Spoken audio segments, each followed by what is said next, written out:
This is the talk show that takes a no-holds-barred approach to politics, where truth and integrity are the standard and the Constitution honored. From Renaissance Studios, this is Champion News Talk Radio.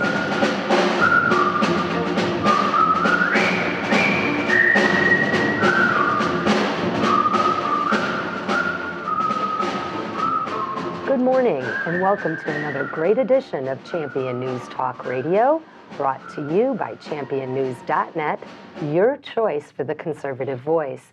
This is Carol Parisi. Today our founder Jack Roser and myself have Mr. Michael Carbone with us. Yes. And Mr. Carbone is on the District 46 School Board, as well as running for Lake County Board District 16 candidate. Good morning, Michael. Good How morning. are you today? Fantastic, thank you. Thanks And- for having me out again. Thank you for joining us. Mr. Roser, how are you today? Oh, just fine. Mike, what are you running for? I'm currently running for Lake County Board, which is District 16, Round Lake Beach area. Uh-huh.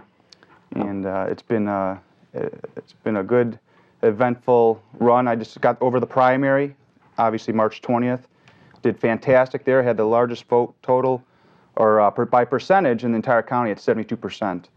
So I look for a good, strong race going into the general. Yeah, that's kind of the northwestern part of Lake County. Yeah, you could say that. Mm-hmm. It's pretty close to, what's next? Lakeville and Antioch is north of us, so right there. The chain of lakes. Yes.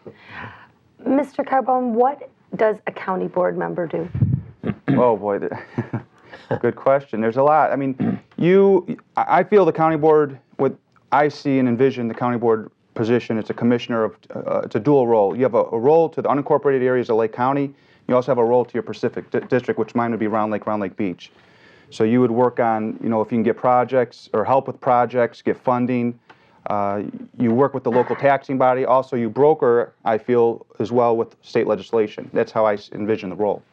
And I don't see it being done that way, at least in that regard. Not by everybody, anyhow. So you have a vision to implement some more collaborative work with the state government and reach the work on behalf of this particular county district with other lawmakers then. Right. I feel that, there's a dual role. I mean, you have to have communication. I've been attending board meetings, whether it comes to the village, township, school board, park district, library. I attend those meetings at least once a month. I've been doing that for over a year. Because I feel there, as a county board commissioner, I need to have a relationship with those taxing bodies and know what's going on straightforward with those taxing bodies. You're on a school board.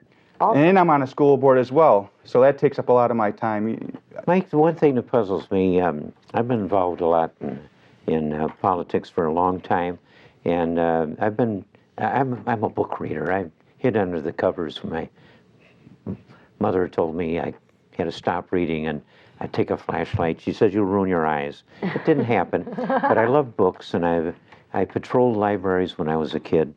I became a bit of a sissy before the Army got me, but they took that out of me. But I've had a lot of sympathy with and worked with the local school board here in Dundee, and I've gone to the meetings they've had for the school board people. They've got an organization, and in fact, a very good author was a speaker at one of these things. And but I got to know him, and the pay for a township librarian would be probably in the area of $92,000.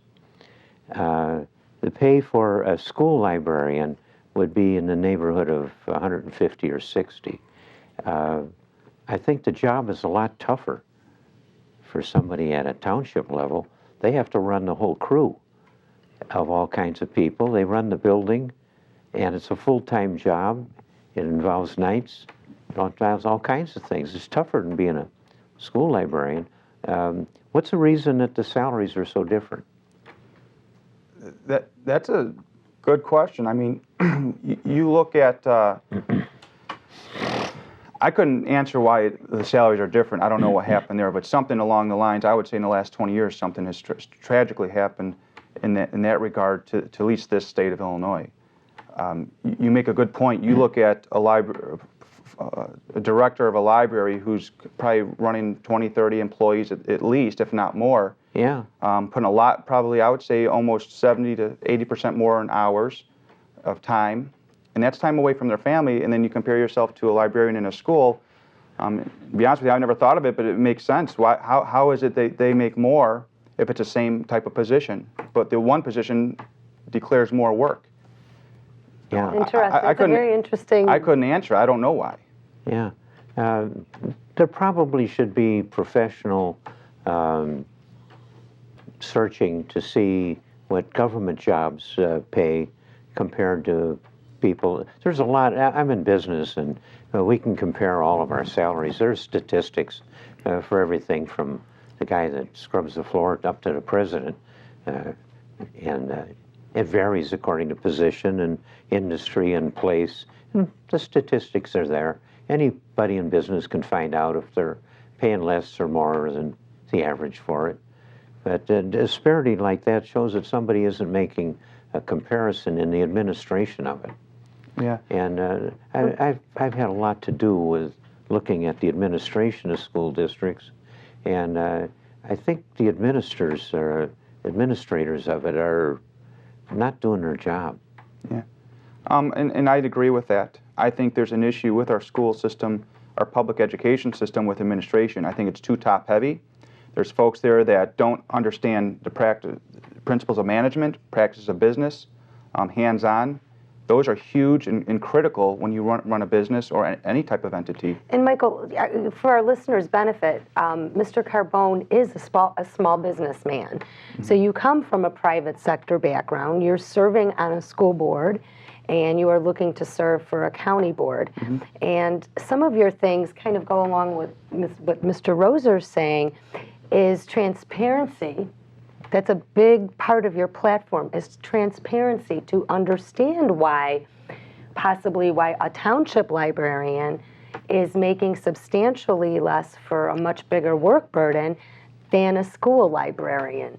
So I want to hear a little bit about Michael Carbone and who he is. You have 4 children. Yes. And you are married. Let's hear a little bit about, your personal self with your small business background. I'll start at the top. Yes, I'm married. I have 4 children. I've been very involved prior to being on a school board 3 years ago. I was very involved in the community for many years. I have over 10 years of teaching youth sports, which is baseball. Yeah. That's my passion. I love baseball. Football, soccer, I think volleyball, Boy Scouts and stuff like that. And I have 4 kids, as I always say, so it gives me the reason. Did you see on the Tribune today Brzezinski going over home plate?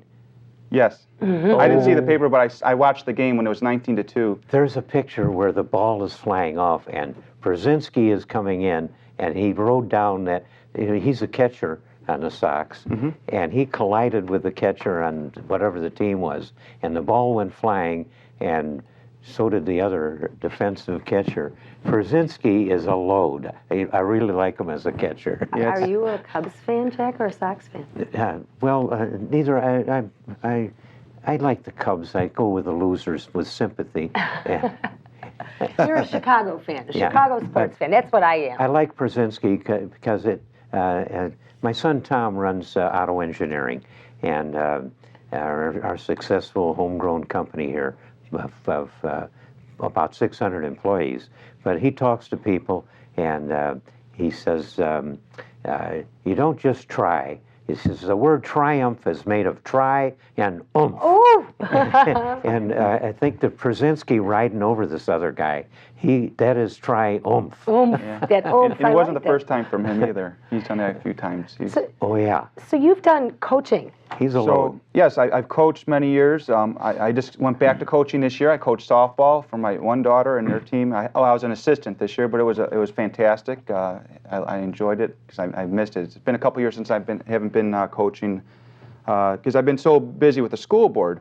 Outside of that, I'm a small business owner. I practice real estate. I'm a real estate broker, and I also do property tax abatement, which I go and help folks lower property taxes. In my district specifically, we're the second highest tax township in Lake County, Ouch. And when I started the business a little about 3 years ago, and it wasn't even a business, I just started it knocking on doors and saying I want to help the folks in my homeowners association where I Public live. service. And it turned into, I ended up helping over 1,000 people in that area, lowered all their property taxes. It wasn't based, I didn't take nothing for that. I did because I felt it was the right thing to do. And then the following year, my wife's like, well, you need to help. You need to put some food on the table, hon. Not that I wasn't already doing it, but I was. But so I turned into a business, and it's been very successful. And what I've taken out of that business is I do town halls. I teach folks how to read a tax bill, how to understand the process, and how to get more involved and active into the community. That was my whole purpose behind Mike, that. I've done a little bit of thinking in this, but you've done thinking and doing. But I've told people they shouldn't get mad at the assessor.